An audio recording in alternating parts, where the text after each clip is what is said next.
Ninja Gaiden is one of the most iconic hack and slash franchises in gaming history. In today's market, we don't see many games like it anymore, which makes its comeback all the more exciting. So, in this video, we're diving into Ninja Gaiden 4 to see if this long awaited sequel lives up to the legacy, or if it's just another swing and a miss.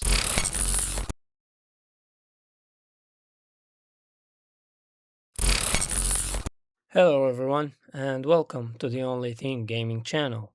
Ninja Gaiden 4 marks the return of the legendary series. Released 13 years after Ninja Gaiden 3, developed by Team Ninja in collaboration with Platinum Games, this entry aims to modernize the classic formula while honoring its brutal, fast-paced roots. So, let's take a deep dive into Ninja Gaiden 4, what it does right, where it stumbles, and ultimately whether it's worth your time.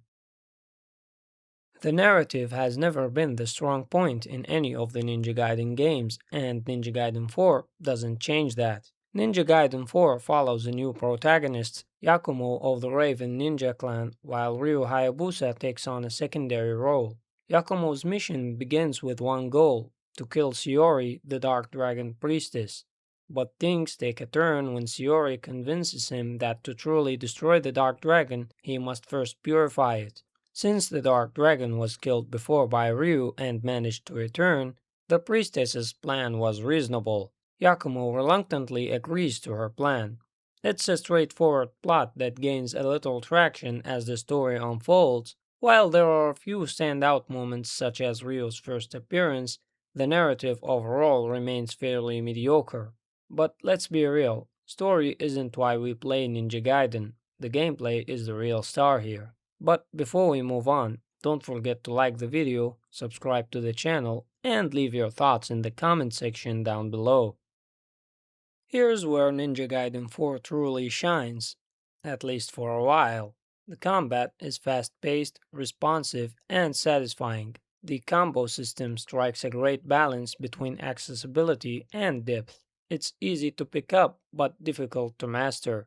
A new mechanic called the Blood Raven system enhances each weapon with unique attacks capable of breaking enemy defenses or interrupting powerful attacks. Pulling off combos and finishing enemies with obliteration techniques feels as brutal and stylish as ever. The boss fights are a mixed bag, but their designs are creative enough to keep things fresh. However, the experience isn't flawless. The lock-on system is frustratingly unreliable, especially in crowded fights. And after about 6 to 8 chapters, the gameplay loop starts to feel repetitive. The developers tried to add variety with new weapons and traversal tools like gliding and striding, but the real change of pace doesn't come until the later chapters when you finally get to play as Ryu Hayabusa. Ryu's gameplay, though simpler, feels more refined. His single katana style brings back that Ninja Gaiden precision. Even small details like how Ryu runs on water instead of using a strider like Yakumo highlight the difference between the master and the apprentice. Progression, however, feels weak. You can unlock new moves and combos, but most don't add much beyond the classic Izona drop, which quickly became my favorite.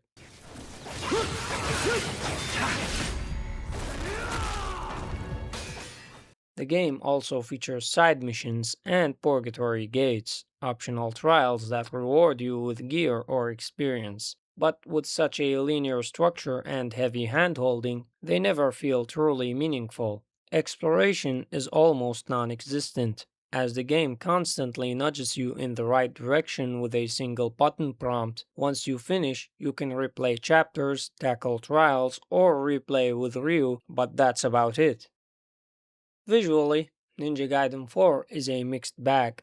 Some areas look modern and polished, while others feel like they were pulled out straight from the PlayStation 3 era. It's inconsistent, and even though visuals aren't the main selling point of a hack and slash game, it's noticeable. And you might think that this is obvious since the game is short, but I tend to disagree. There are other short games that manage to offer a wide range of visuals. An example of this can be seen when looking at 2013's Rise, Son of Rome, for example. Ninja Gaiden 4 doesn't quite achieve that same range. Performance, though, is rock solid. My PC specs can be seen on the screen if you're interested. With all settings maxed out, TAA on, and 1080p resolution, I consistently got 70 to 80 FPS, never dropping below 60, even during intense combat. No upscalers or frame generation were needed. The result was a fluid, highly responsive experience. Exactly what a game like Ninja Gaiden 4 needs. We don't see many hack and slash titles these days like we did during the PlayStation 2 and PlayStation 3 era, so Ninja Gaiden 4 had a lot on its shoulders, and while I genuinely enjoyed my time with it, the flaws are hard to ignore. The excessive hand-holding, broken lock-on system, limited visuals, and repetitive gameplay all hold it back from greatness. My final score for Ninja Gaiden 4 is 7 out of 10. If you're a diehard Ninja Gaiden or hack and slash fan, it's definitely worth checking out. But for everyone else, maybe wait for a sale. That's all for today's video. Thanks for watching. If you enjoyed this review, leave a like, subscribe to the channel, tell me what you think of Ninja Gaiden 4 in the comments below, and I'll see you in the next one. If you enjoyed this video, make sure to check out one of the two videos you see on your screen right now.